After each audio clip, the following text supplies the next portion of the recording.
இல்லை யாதியின் வல்வினை சூழ்ந்ததா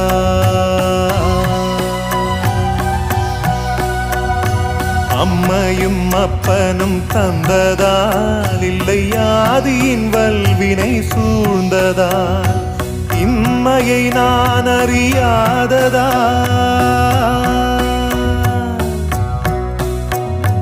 இம்மையை நான் அறியாததா சிறு பொம்மையின் நிலையினில் உண்மையை உணர்ந்திட பிச்சை பாத்திரம் ஏந்தி வந்தேன் ஐயனே என் ஐயனே பிச்சை பாத்திரம் ஏந்தி வந்தேன் ஐயனே என் ஐயனே